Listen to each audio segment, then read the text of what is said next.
श्री वृंदावन बिहारी लाल की जय। गौ माता की जय। ये गीता प्रेस गोरखपुर का एक विशेष कल्याण का विशेष अंक है, गौ सेवा अंक, जिसका स्वाध्याय ठाकुर जी की दया से, गौ माता की कृपा से हो रहा है। तो उसमें गौ की महिमा का वर्णन है। इसको हिलाओ मत भाई। उसमें गौ की महिमा का वर्णन है।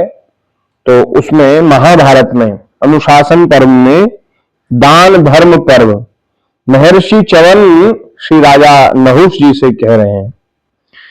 महर्षि च्यवन कह रहे हैं, अपनी मर्यादा से कभी च्युत न होने वाले हे राजेंद्र, मैं इस संसार में गौओं के समान दूसरा कोई धन नहीं देखता हूं। गायों के समान कोई धन नहीं है। सोना चांदी रुपया जमीन जायदाद ये सब महाराज धन तो है, लेकिन इन सबसे श्रेष्ठ जो धन है वो गौ धन है। गौ माता सबसे श्रेष्ठ धन है। क्यों? क्योंकि ये लोकोपकारी तो है ही। ये धन संसार के काम में तो आता ही है। हम वर्तमान में गौ सेवा करके आप देखो तो आपको दूध दही घी बछड़ा बछिया सब मिलेगा, और यह परलोक भी बनाती है। आप वैसे आज तो गौ माता की सेवा करना बड़ा कठिन हो गया है। पहले के समय में गौ माता की सेवा बहुत सरल सहज थी, क्योंकि गायों के चरने के लिए बहुत बड़े जंगल थे, स्थान थे। गैया दिन में चर के आती घास और सवेरे संध्या दूध देती थी। तो जो गौ पालक हैं उनको कुछ खर्च नहीं करना पड़ता था और गौ माता का दूध उनको प्राप्त होता था। लेकिन अभी तो गाय खूंटे पर बंध कर रहती है, तो उनकी सेवा में, गौ माता की सेवा में रुपया खर्च करना पड़ता है। और थोड़ी सी नस्ल में जो है विकृति आई है, गायों की नस्ल जो बिगड़ गई है, विकृति उसमें आई है। इसके कारण उनका गायों का दूध भी अब कम हो गया है। तो जितना भी दूध देती हैं उनसे उनका खर्चा नहीं चलता। पर फिर भी यदि गायों का संवर्धन हो, ठीक से संरक्षण हो, तो आज के समय में भी, ऐसा नहीं है कि गायों की कोई कीमत नहीं। अच्छी जो नस्ल की जो गाय है, चाहे गिर है, चाहे थार पारकर है, चाहे साहिवाल है, 5-5 लाख रुपए की गाय आज भी लोग दे रहे हैं और लोग खरीद रहे हैं। 5-5 लाख रुपए। एक राजस्थान में थार पारकर का संवर्धन केंद्र है, थार पारकर नस्ल का। तो वहां से एक गाय अभी पिछले साल 7.5 लाख रुपए में बिकी थी। तो ये गौ धन है महाराज। इनका अगर संवर्धन किया जाए ठीक से, तो ये संसार में, लोक में भी प्रचुर मात्रा में उपकार करने वाली है। और परलोक में तो क्या कहना महाराज, ये वैतरणी को पार करने वाली, नरक आदि लोकों से बचाने वाली, स्वर्ग आदि लोकों की प्राप्ति कराने वाली है। ऐसी सुंदर गैया धन है। तो वे कहते हैं, महर्षि च्यवन कह रहे हैं कि मैं संसार में गौओं के समान दूसरा कोई धन नहीं देखता हूं। और जो धन है वे केवल संसार में काम आएंगे, परलोक नहीं बनाएंगे। लेकिन गौ माता ऐसा धन है जो परलोक भी बनाएगी, संसार में भी काम आएगी। संसार में आपको सुंदर स्वास्थ्य प्रदान करेगी और अपना बछड़ा बछिया, अपना वंश देकर के आपके कुल का उपकार करेगी, और दूध दही घी देकर के आपको धन की, रुपए की भी प्राप्ति कराएगी। तो वीर भूपाल, गौओं के नाम और गुणों का कीर्तन तथा श्रवण करना, गौओं को दान देना और उनका दर्शन करना, इनकी शास्त्रों में बड़ी प्रशंसा की गई है। गौओं का नाम लेना, सुरभि, नंदिनी, बहुला है, समंगा, अगुतोबा, ये जो गैया उनके नाम है, उनका नाम लेना। गैया के गुणों का कीर्तन करना। गैया बड़ी शांत होती है, सुंदर दुग्ध देती है, बड़ी कोमल होती है, ये सब गैया के जो गुण हैं।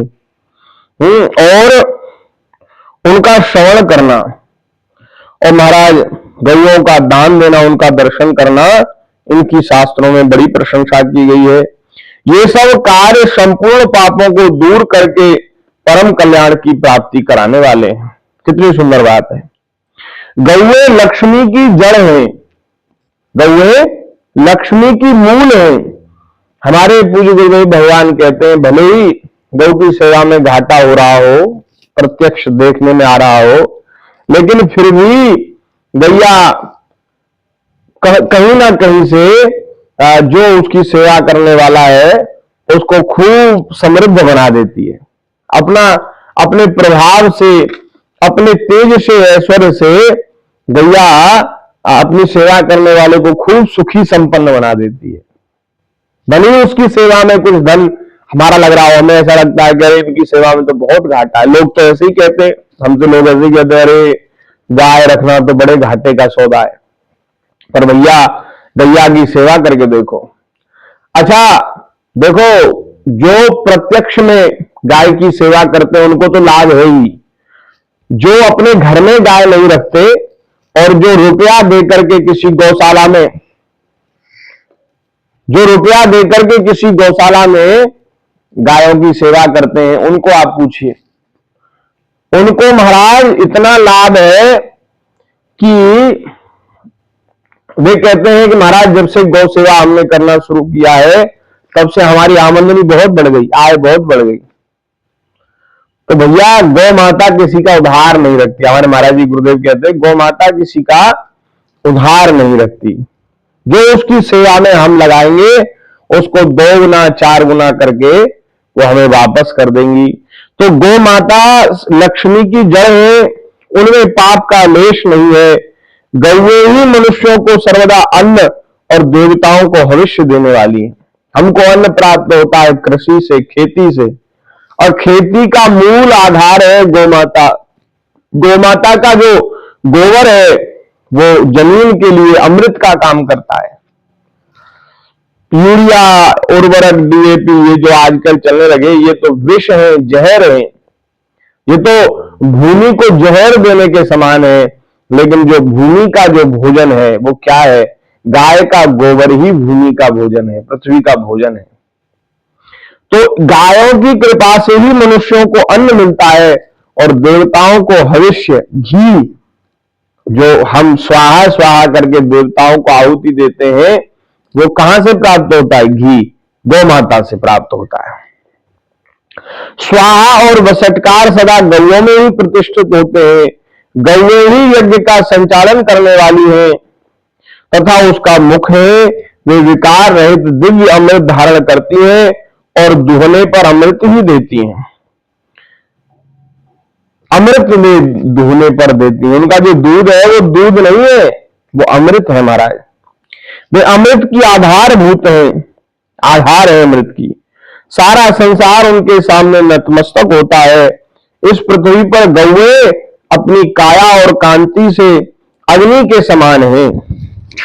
वे महान तेज की राशि और समस्त प्राणियों को सुख देने वाली है।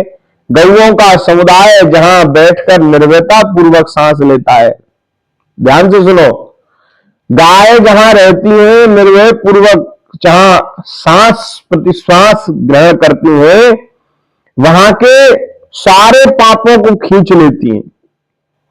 वहां सारा पाप नष्ट हो जाता है महाराज। वहां कोई पाप नहीं रहता जहां गाय सुख पूर्वक निवास करती है, सुख पूर्वक विचरण करती हैं। वाह! गौएं स्वर्ग की सीढ़ी है। गौएं स्वर्ग में भी पूजी जाती है। गौएं समस्त कामनाओं को पूर्ण करने वाली देवियां हैं। ये देवी है जो सारी कामनाओं को, मनुष्य की सारी कामनाओं को पूर्ण करती हैं। भैया गौ माता की सेवा में बहुत लाभ है, बहुत लाभ है। इसलिए ये मत सोचो कि गायों की सेवा में घाटा हो जाएगा, ये हो जाएगा, वो हो जाएगा। अरे भैया गाय लोक परलोक सब बनाने वाली, दरिद्रता, दुख, रोग, शोक का शमन करने वाली है। देखो कैसी सुंदर महिमा का वर्णन है। अच्छा, ग्रंथों में तो महिमा का वर्णन किया ही गया है, उसको आप न मानो, लेकिन जो गायों की सेवा कर रहे हैं उन्होंने जो अनुभव किया उसको तो मानो। तो भैया हम गाय की सेवा करके बता रहे हैं, गौ माता बहुत मंगल करने वाली है, बहुत मंगल करने वाली है। और सारे मनोरथों को पूर्ण करने वाली है। ये हम स्वयं गाय की, गौ माता की सेवा करते हैं। 10-12 साल हो गए हमको गौ माता की सेवा में लगे। हम तो ऐसा अनुभव करते हैं कि हमें तो मतलब जमीन आसमान का अंतर है। तब से जब से सेवा में लगे, तो भले ही थोड़ा ऐसा दिखता है कि थोड़ा इनकी सेवा में कुछ लग रहा है, लेकिन भैया ये कहीं ना कहीं से ठाकुर जी की कृपा से, गौ माता की कृपा से कहीं ना कहीं से अपनी व्यवस्था करती हैं और सेवा करने वाले को सुखी संपन्न बना देती हैं। गौएं समस्त कामनाओं को पूर्ण करने वाली देवियां हैं, उनसे बढ़कर दूसरा कोई नहीं है। हे भरत श्रेष्ठ, यह मैंने गौओं का महात्म बताया है, इसमें उनके गुणों का दिग्दर्शन मात्र कराया है। कोई बहुत विशेष महिमा मैंने नहीं कही। मैंने विशेष महिमा तो बहुत है गैया की, ये तो थोड़ी सी हमने तुमको कुछ सुनाई है। गौओं के संपूर्ण गुणों का वर्णन तो कोई कर ही नहीं सकता। बोलिए गौ माता की जय, गौ माता जय गोपाल, भक्त वत्सल प्रभु दीन दयाल। जय गौ माता जय गोपाल, भक्त वत्सल